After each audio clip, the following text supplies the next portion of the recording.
This isn't just another internet drama breakdown. This is the story of a 19-year-old who believed he was truly untouchable. A creator who built an entire brand on being reckless, edgy, and aggressive, only to face a brutal reality check that will change his life forever. It all unfolded live in front of thousands of viewers, documented by the very cameras that made him famous. I'm talking about Clavicular. If you haven't seen the footage yet, brace yourself, because this is as dark as modern content creation gets.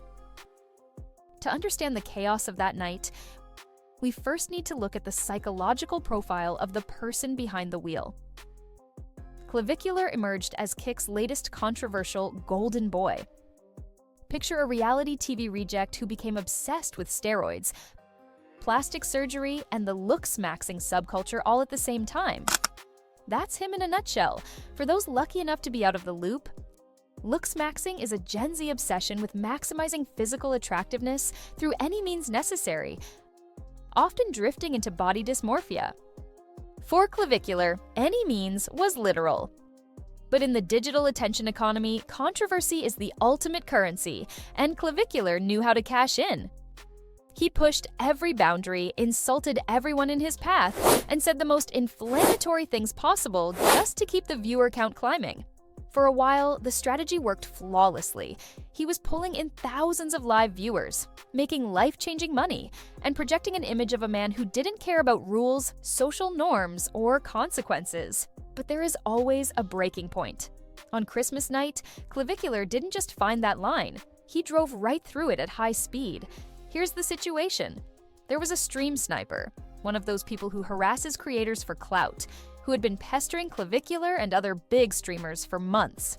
This guy was a known menace, a parasite who followed streamers like Neon and others, throwing drinks on them and trying to provoke physical reactions to get footage for his own social media. The night before the main incident, Clavicular and this sniper had already clashed. There was shouting, shoving, and a lot of posturing, making it clear that the situation was a powder keg waiting for a spark.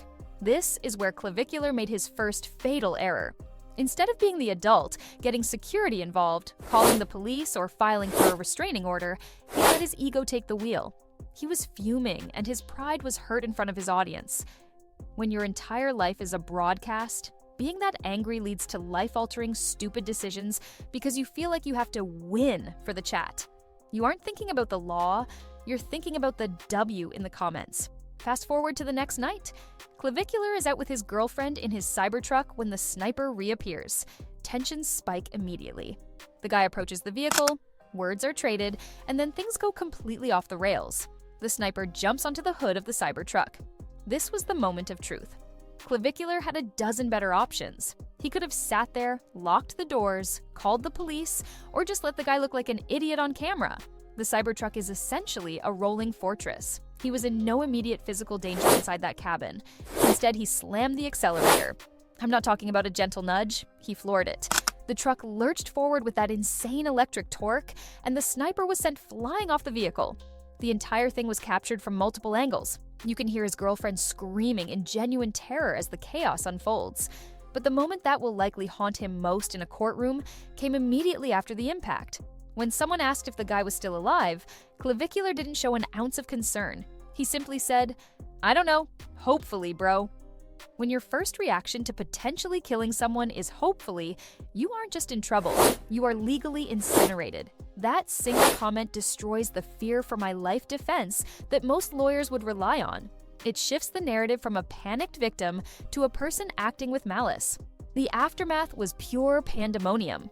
Helicopters, sirens, and the sniper being rushed to the emergency room with serious injuries. Clavicular, incredibly, stayed on stream as the police arrived. He ignored the most basic legal advice every person should know: shut up and wait for a lawyer. Instead, he started babbling to the officers, making excuses, and contradicting the very footage his own camera had just recorded. Even Aiden Ross called him midstream, begging him to stop talking, but Clavicular kept digging his own grave with every sentence. He was still performing for the camera while his life was falling apart in real time. Now, let's talk about the legal reality. Some fans will argue it was self-defense. They'll say the guy was a stalker who jumped on his car. And sure, Florida's stand-your-ground laws are famously broad. but self-defense requires proportional force. If you are inside a 3-ton, armored, locked vehicle, and someone is standing on the hood with their bare hands, are you truly in imminent fear of death or great bodily harm? Most legal experts would say no. It gets even worse for him because of prior intent. Because he spent the previous night on stream saying he wanted to unlev these guys, prosecutors can argue premeditation. It doesn't look like a split-second reaction anymore. It looks like he was looking for a reason to snap. It looks like he used the sniper's harassment as a green light to commit a violent act he had already discussed. His digital footprint is a prosecutor's dream and a defense lawyer's worst nightmare. Between the hopefully comment and an AI-generated image he posted later, showing him running someone over with the caption, "Play stupid games, win stupid prizes," he has handed the state everything they need on a silver platter.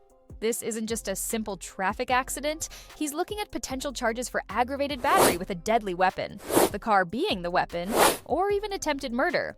Then there are the civil suits. Even if he avoids a long prison sentence, the victim's legal team will likely take every cent he's ever made from streaming. As for his career, it's effectively over. Kick, a platform known for being extremely lenient with its creators, banned him almost instantly. You don't rebrand after running a human being over on a live broadcast. The internet, usually prone to taking sides and defending its favorite influencers, has almost no sympathy here. Clavicular had every chance to walk away, to be the bigger person, or to just call the cops. Instead, he chose content over common sense. He thought the rules of the real world didn't apply to him because he lived in the streamer bubble, a place where you are the main character and everyone else is just an NPC, non-player character, there for your entertainment. He forgot that the people outside his camera lens are real, the pavement is hard, and the legal system doesn't care about your sub count. The downfall of Clavicular isn't just a news story, it's a grim, sobering warning to every creator who thinks edginess is a shield against the law. We are living in an era where the line between stunt and crime is being blurred by people desperate for views. Eventually, the bill comes due.